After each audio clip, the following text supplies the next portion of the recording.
It seems to be a time of nearly limitless possibility. We're conquering one obstacle after another. Every milestone paves the way for the next one. All at dazzling speeds. What seems impossible today will be reality tomorrow. The question is not, will a technological vision ever become a reality? Because the answer is clear. It will. The real question is, what kind of change do you wish to see in this world of endless possibilities? What is progress? Which obstacles are we willing to solve?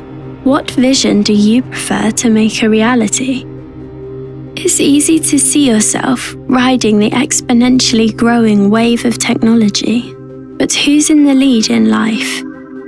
Who's in control? Technology or you? Who has the power to steer developments in the right direction? How do you agree on a future you are willing to be responsible for?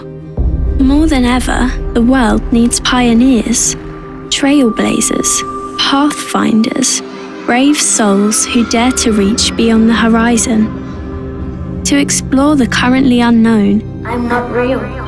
To build tremendous knowledge, step by step.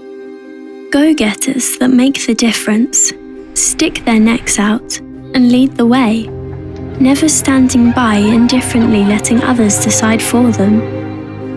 Those who see the unknown as an opportunity and forge their own path. What's holding you back?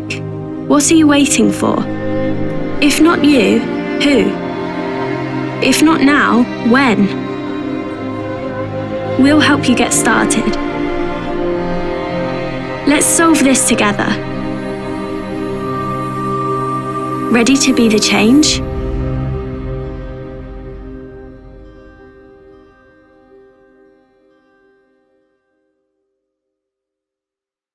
We have to make sure that everybody on this planet has a good life. That everybody has a job, that everybody can feed its children, etc.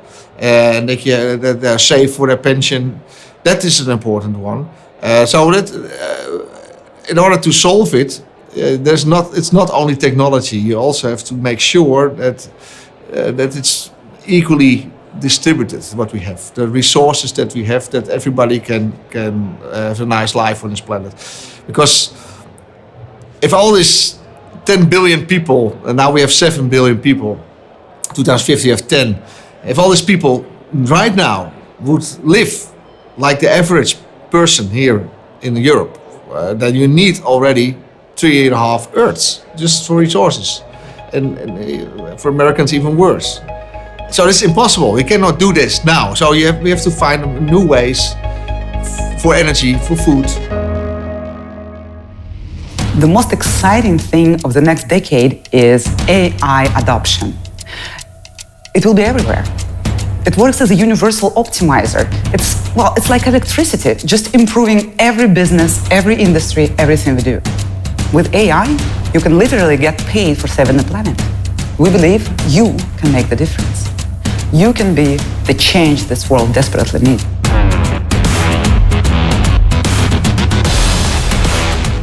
More than half of technologies evolve faster than anticipated. Nanotechnology is way faster, quantum computer is way faster, blockchain, it's probably a mixed picture. AI is rapidly evolving, faster than anticipated.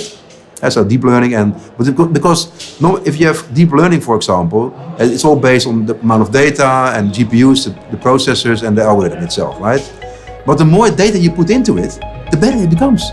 It keeps on growing. There's no asymptote. This is phenomenal, right? I often get the question, if you are capable of providing food for 9 billion people, aren't we going to increase the population even more? Right? Is that sort of an adverse effect of what you want? Is the fact that we have scarcity actually limiting to our massive population rise? And you can see in all sorts of fields of technology, if we provide all sorts of easy solutions for the problems that we have, might we not create other problems, and do we get sort of into an avalanche of more complex issues that eventually we cannot solve? And I think that's kind of a strange argument because, looking at history, we have gone from a very low-tech society to a very high-tech society.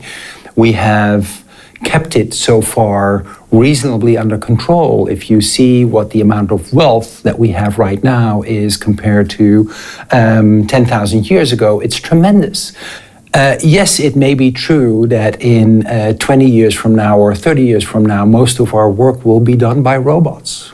And then we have different lives. But I'm pretty sure we will find a good content in that life, a good meaning for ourselves. And I think that's probably the most important thing. And we will have, in many respects, an easier life than we have right now. I think a lot of what makes this program important is that it can focus on local issues. Part of being in the classroom here and learning about exponential technologies is really just the beginning of a journey. The ultimate goal of Singularity really is to create impact. I know it sounds silly, but really try to make the world a better place. It's not about thinking differently, it's about being educated differently, I guess. It's also about having examples. I think the way we are looking to the future and we are setting our own moonshot has really changed by all the things I've learned within the Singularity University. If you want to feel what the impact of the next 5 years could possibly be, then you have to look back to a time frame of 15 years ago. Now, if you look back 15 years ago, were there moments that have changed the world?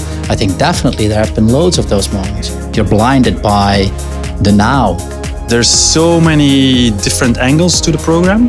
First of all, it's of course technology and all these new terms like blockchain and artificial intelligence.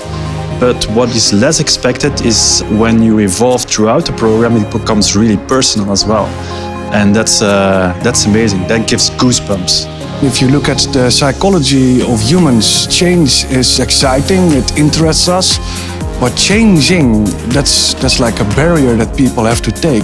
On the one hand, you have all the technologies, new technologies, etc. But on the other hand, the importance of matters like history, philosophy, and ethics, etc. And that these really have to combine and to find each other to find the solutions for the future.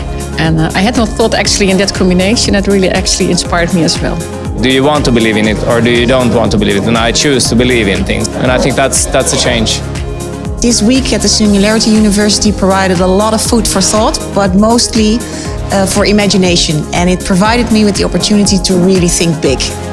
It's like the Buddhist says, it's your perception that is the only reality that you have. Next Monday I will go back to the office with a bunch of questions actually. And how can we turn questions into action?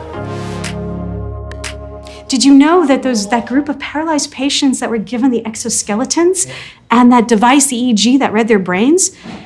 And initially, they were just trying to have these subjects use their thoughts to drive the skeleton.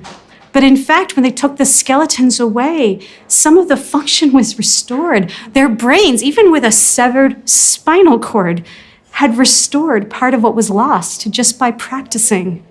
So I don't mean to imply that machines are it, because our brains and bodies are such beautiful constructions of just pure grace.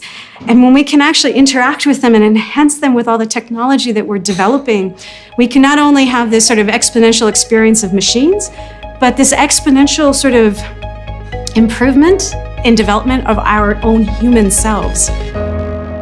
If robots become smarter, we will see a period of time where actually we start communicating with robots as if they are humans. And especially the development of say, the brain of a robot, of course, also gives then the question to us, okay, what do we expect from a robot in this sense? Can a robot have an emotion?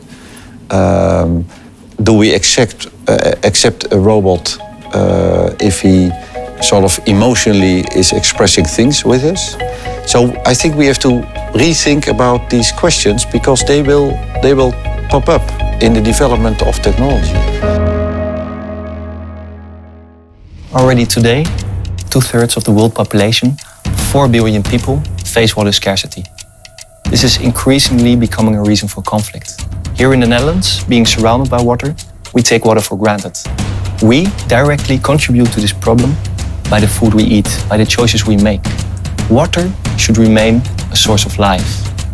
Be the change. Much like water, we should adjust our path and meander our way into the future. Governments now have a big problem, okay? They're spending a lot of money on curing disease. But when a disease hits, it's very hard to remove it. Then it's years and years of government expenditure. They want to reduce that cost. So they want people to stay healthier for longer. For now, there's no solution to that. There's no products on the market that are clear, going to help you as an individual target that specific need to enhance your health, because each one of us suffers from something different. So that's what we're creating. We're creating a whole new pipeline. It's a whole new area, basically. We're creating a whole new pipeline of molecules that are going to help humans extend their health. If you talk about mobility, then the public transport is the disrupted industry at this moment already. It costs an enormous amount of money. People don't see that because they pay for the ticket, but the government pays an extra amount or twice that amount on top of that. The traditional advantages of public transport at this moment are being washed away by everything that's being done in these industries that are changing so rapidly. And that comes from this ICT, of course, but also from some unsuspected sources like biking.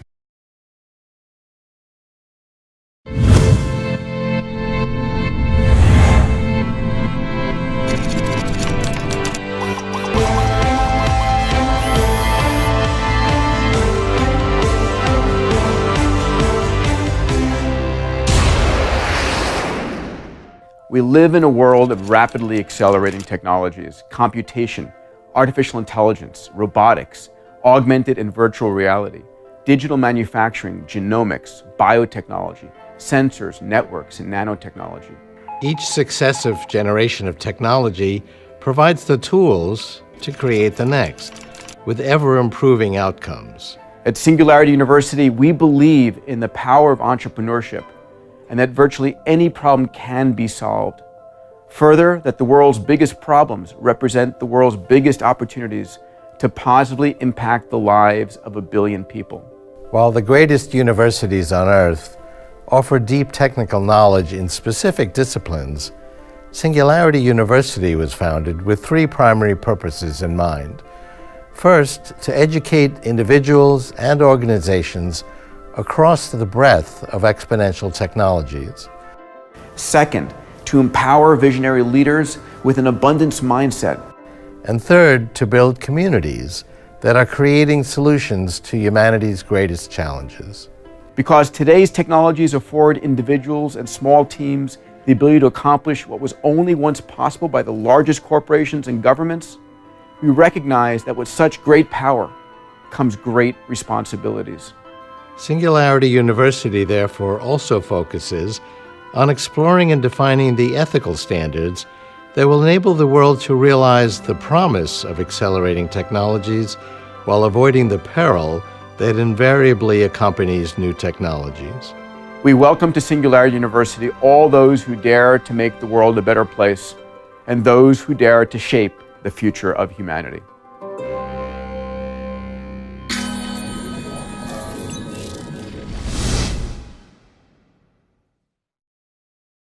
Technology and in the hands of people, and people don't like handouts. People aren't passive recipients of innovations. They like to innovate themselves and be active agents for their own destiny. That's without a doubt. I've seen that time and time again. So now, by having access to the internet, having access to technology which is becoming democratized, having access to new forms of capital through crowdfunding campaigns and the like, will empower people around the world, whether it be in Africa or other parts of the world where they've been more marginalized, perhaps, more extreme poverty, perhaps, than in other parts of the world. That's going to change dramatically, and it's going to change fast. This isn't theoretical and this isn't long-term off.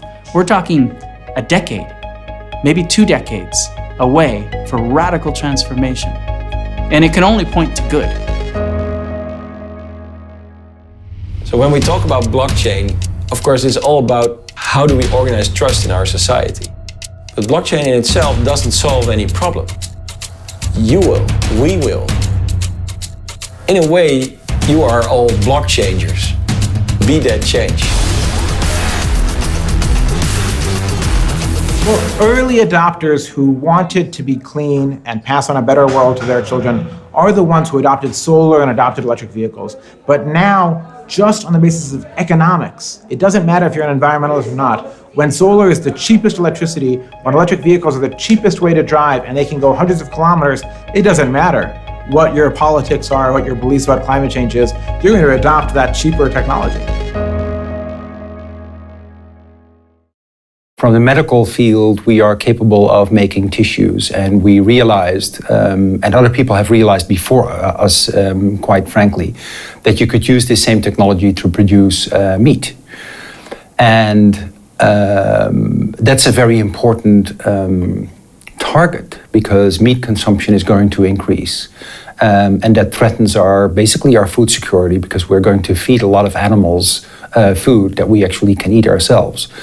And animals are very, very poor converters of vegetable proteins that we can eat into animal proteins that we can eat. So we lose a lot of material there. What technology is bringing us are more choices and opportunities for a greater number of people. We have a lot of very disruptive technologies coming, and the only way we can steer them is by engaging them. And if you want to learn more about the future, you have to look into biology.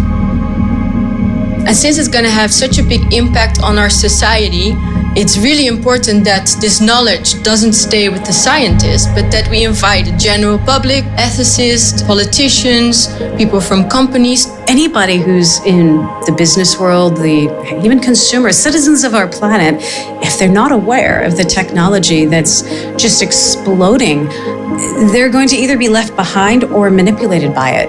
Many of us, understandably, as human beings, respond with fear. And that tends not to be very helpful in terms of driving change. You want to pull back into the things that you're most comfortable with. The more technology becomes advanced, the more difficult the questions become. And we also don't have answers to many questions still. And of course, the saying that if you want to predict the future, you need to create it. That's very much not the case for people in Europe. Right? The future is being created in the US, and now there are companies there who need to deal with it, so they're being disrupted. The government is embracing the disruptive power of those technologies, and in Europe, we're sort of like interested and we're discussing it without fully understanding either the speed of development or the impact it will have, and the need for us to be at the forefront of this and actually create value ourselves rather than having to deal with anything that's coming out of the US. Especially when things start growing exponentially, you want to have some people that do sensible stuff with it. That's the mission of Singularity University, and I hope and I expect that we have some new ambassadors for that in the future. If you want to understand this technology and how it's going to work, I'd say here's a simple 5-step process. Buy a very small amount of Bitcoin, something that's not going to, you can afford to lose. It's not important. It's not an investment. This is an opportunity to learn. Buy a little bit of Bitcoin, I don't know, $10, what you can afford. Convert half of it to Ethereum, which is another cryptocurrency called Ethereum, ETHEREUM. Go buy something small on the internet. Could be $1, could be $5. That's the process of learning this. The first time, this might take you an hour. But once you've done that, it's like riding a bicycle. The first couple times you're going to fall off. But once you've gotten the hang of it, you're going to know how to do it for the rest of your life. It's kind of like the first time someone said email. You're like, oh, but I know how to write on letters, and I know how to put it in an envelope and put a postage stamp on and drop it off. Why do I need to learn how to do that all over again? Because the impact is similar. The financial world we live in is as archaic as sending snail mail in the past. And learning how to do this is like sending your first email. And you're going to see, in the same way I sent money to Africa, it got there instantly with no fees. I mean, negligible fees. And you're going to go, wow, that was really fast. And why, when I send money from this bank to another bank or from here to there, does it cost so much? And why does it go so slow? And why is it so complicated? And in the same way, the learning here. So yeah, go buy something online, learn how to spend with it, and then send someone that you know internationally, someone abroad, a little bit of money. And once you're done with that process, you're gonna go, wow, the world of the future is really good. Wow, I really don't want to do this the old way anymore. And then once you've done that, if that's been your experience, show someone else.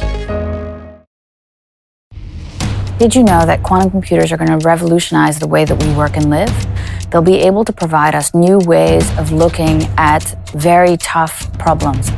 For example, how to develop customized cures for cancer. The challenges that we have that are coming up with quantum computing means that the current encryption systems that we use for public key cryptography will also be put at risk. And most companies, people, institutions don't even know of the problem. So you have to ask yourself, can you be the change? Technology is improving, but more importantly is that the cost and availability and accessibility gets better. In other words, the cost goes down and then the accessibility goes up. And that's what actually makes something disruptive, is everybody suddenly has access to something. In fact, that's really all technology does, is it takes something that was scarce or hard to use or not accessible, and it makes it easy to use, accessible, and affordable. And that's how the world changes. All the big information companies are joining to build the quantum computer.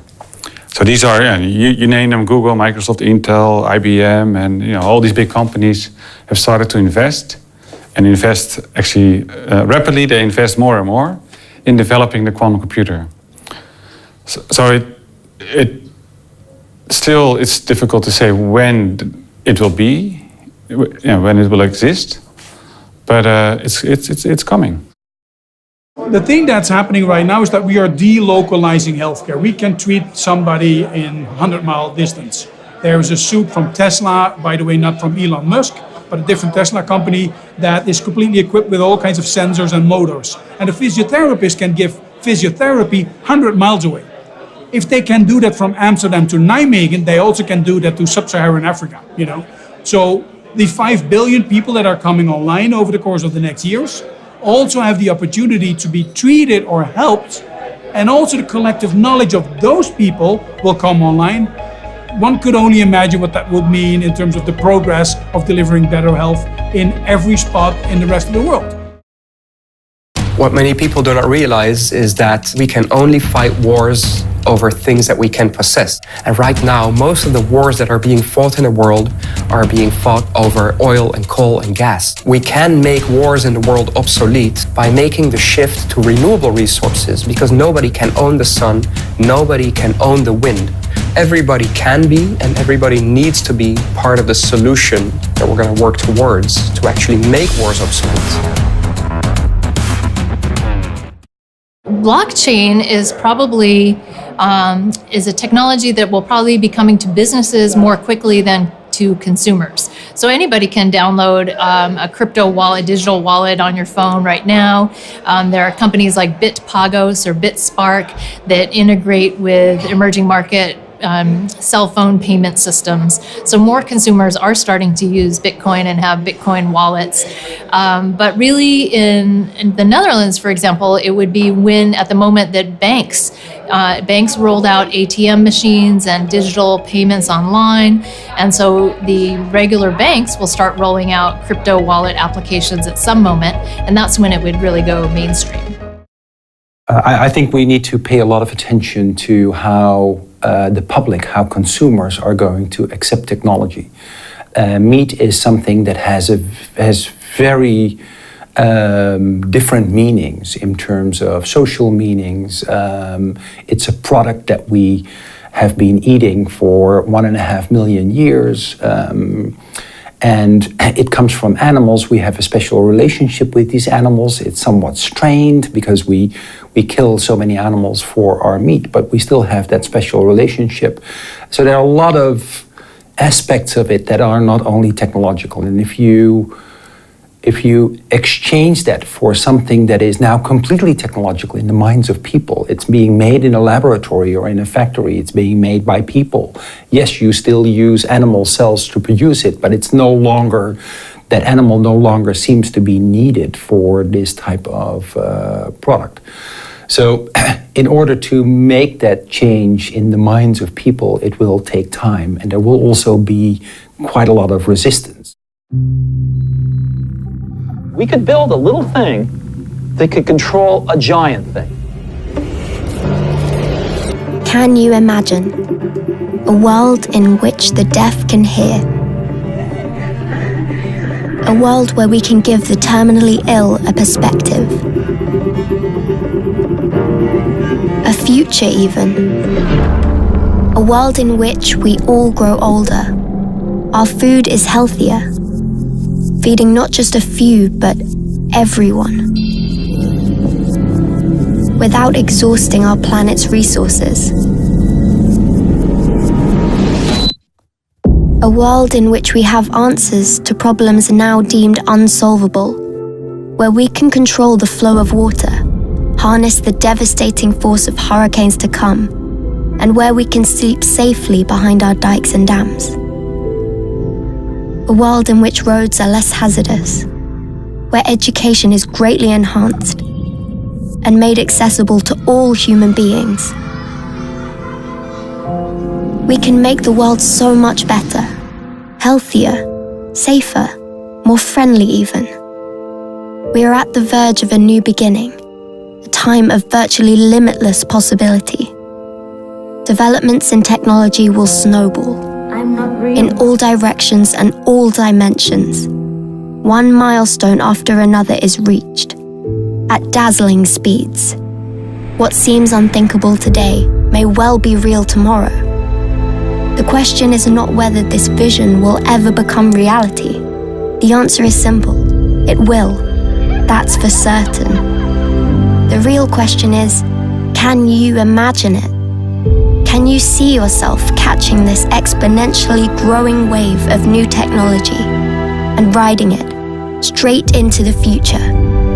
If you can, then the rest will follow. Try it. You'll be amazed.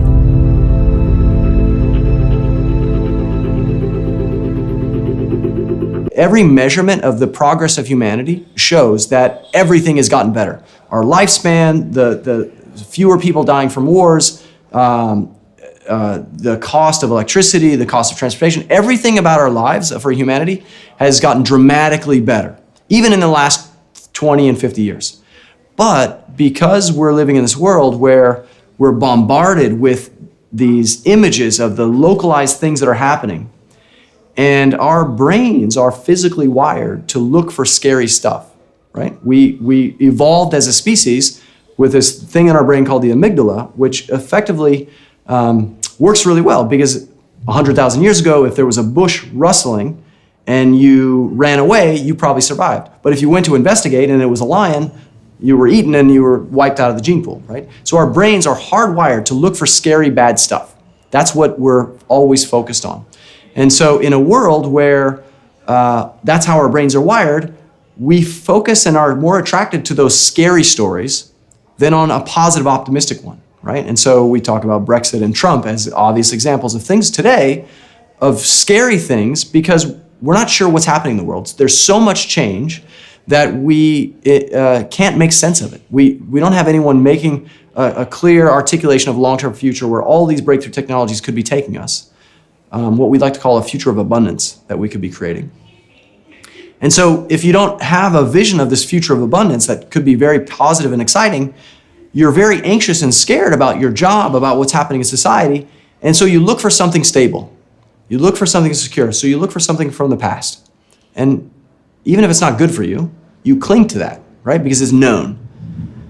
Whereas I think today, the opportunity is to really create new types of conversations about the future and a credible path to creating it. And maybe we can debate about the paths and the ways to get there, but if we can articulate a future that we all agree could be amazing to live in, that's a future we could create versus the dystopian one that we see on the movies and we see in the news. That people need to realize that we're all living in a world of illusions.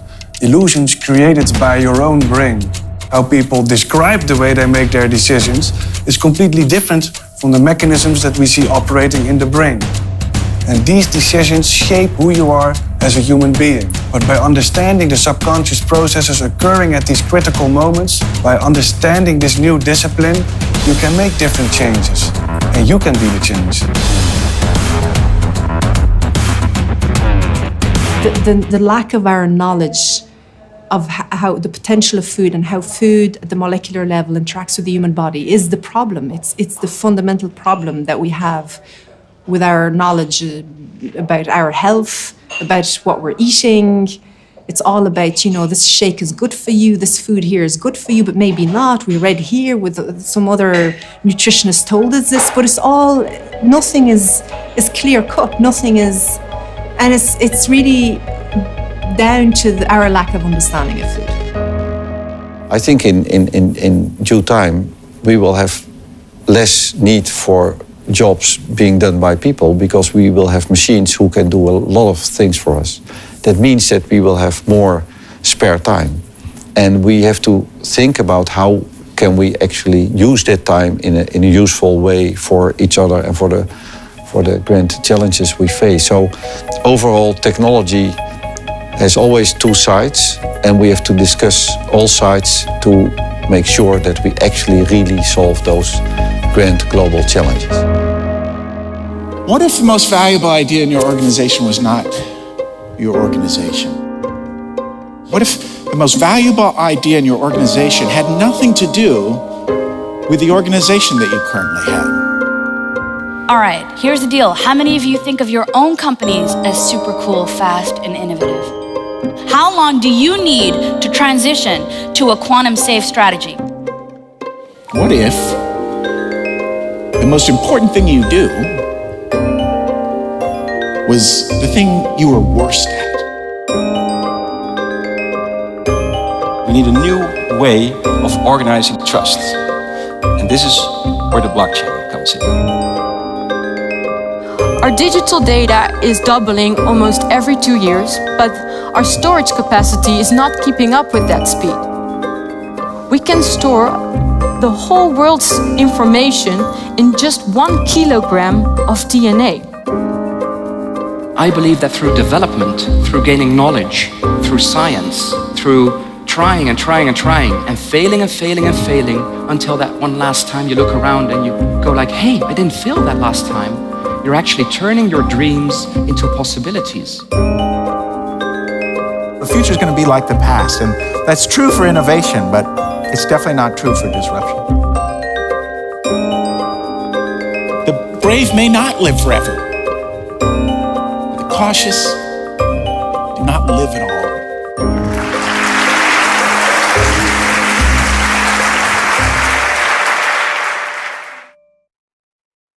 Just imagine that we could cure all heart disease.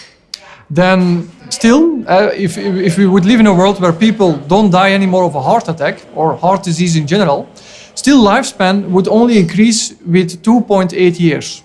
So the reason is people wouldn't die anymore of a heart attack, but they would die of all kinds of other aging-related diseases. They would die of Alzheimer's disease or cancer and so on.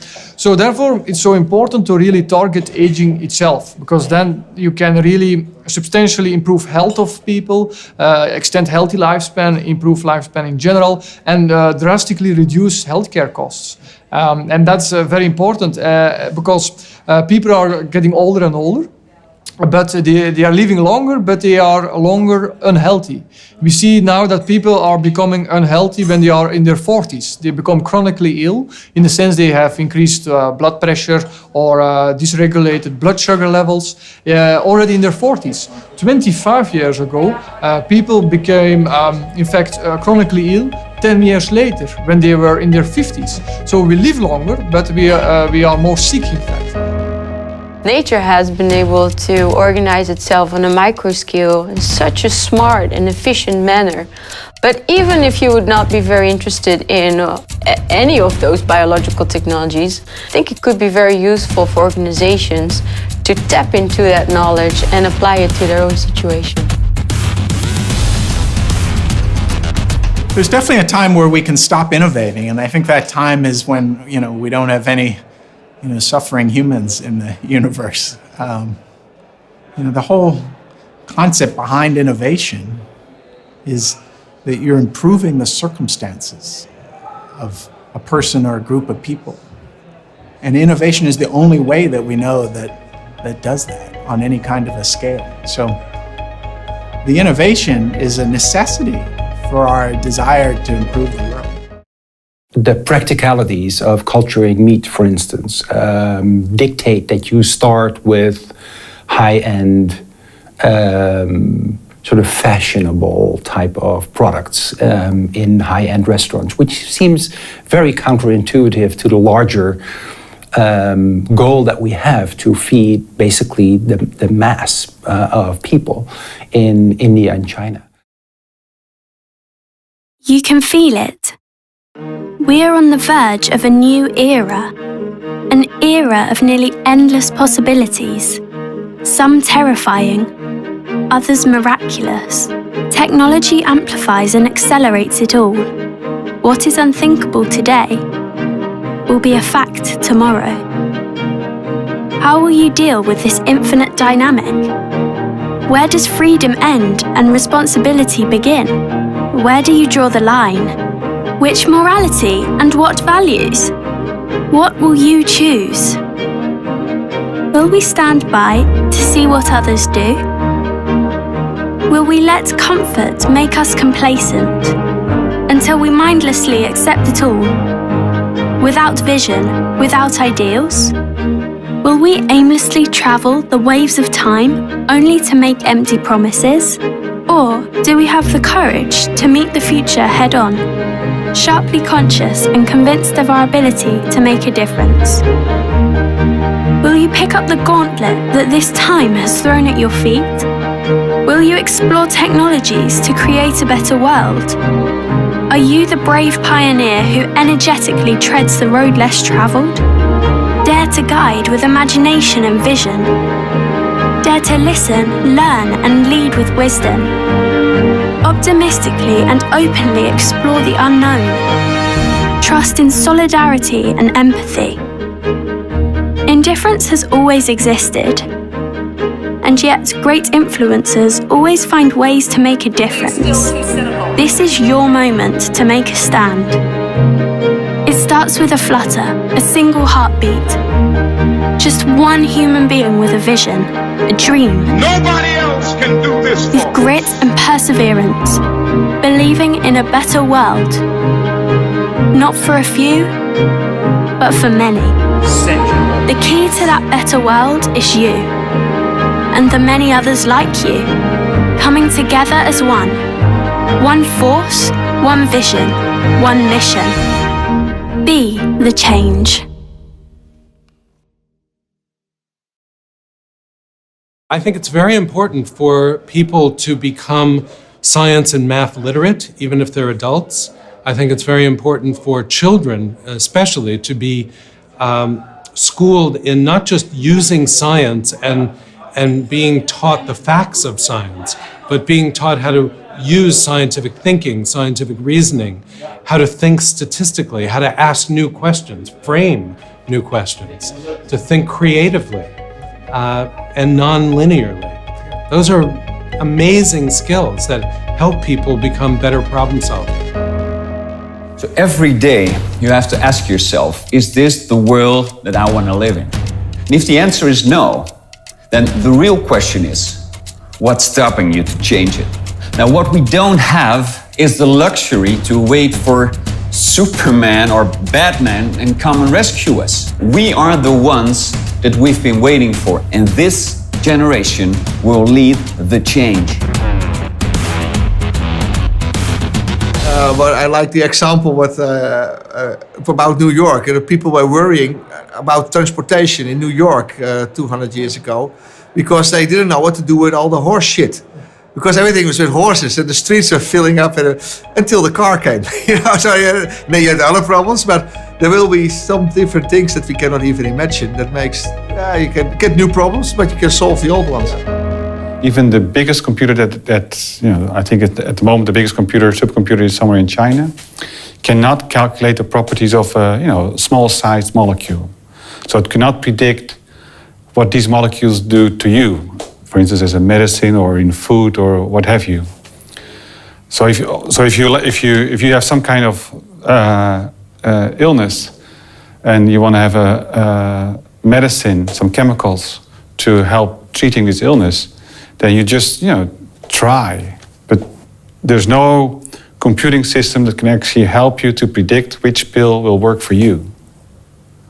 And that will never happen with computers that are based on bits of zeros and ones. But if you have a quantum computer, then it's a complete new game, and you can apply entirely different principles. And theoretically, it is possible, at least theoretically, that you can do things that are currently unable to do. But we still have to make it. At the moment, it's only a theoretical concept. But if we can actually make the hardware that allows you to do these quantum computations, then you can start calculating things like the effect of materials, molecules, design a battery that has no energy loss. Did you know that we can make hundreds, thousands, or 10,000s of tiny, real human tissues on a chip of real human cells? And did you know that I can actually take your cells and reprogram? It sounds a bit creepy, but we can use this technology to make better medicines. For you and for you only, personalized medicine. Together, we can create radical innovations. For example, in China, they already have a quantum computer, plus the blockchain and advanced artificial intelligence based on the quantum computer. And that's a very disruptive combination for geopolitics, for economics, for business models, for lower price points, for huge breakthroughs in space, biomedical revolutions, innovations, climate change, the whole stack. We move into a world from linear to exponential to hyper-exponential. That's a new world. And this is happening in the last year. Last year has been phenomenal. 3D printing technology, 10,000-fold increase in one new technology. Normally you can 3D print two times faster every 2 years, right, in the last 10 years. Now you can 3D print 10,000 times faster using 4D thermoplastics. I know I live on a globe, but if I look outside, the Earth is flat and the air is endless. And I know it's different than what I know from pictures, etc. So it's not the real world. It's somehow, and if you're in space, you all of a sudden see that you are flying around a globe, and that the atmosphere is just a thin layer, and that you're part of a solar system. And you see Venus and Mars, or then the moon comes up. You go under the moon and the sun, and we had a comet, and you see that you're part of heavenly bodies circling each other, and that you're part of something bigger. That's a cosmic feeling. And the other feeling I had was a bit of a claustrophobic feeling. Not for myself. And I never had fear in space. I was aware of the dangers, but I was never afraid. But the fact that you see this planet and you think, wow, this is everything. It feels scary. The universe is very hostile. There's vacuum, it's cold, there's radiation. You cannot live there. And we all live on this little planet. The other planets is or too hot and toxic, or too cold and radiation and whatever. The only place we have is this little planet, and it's limited.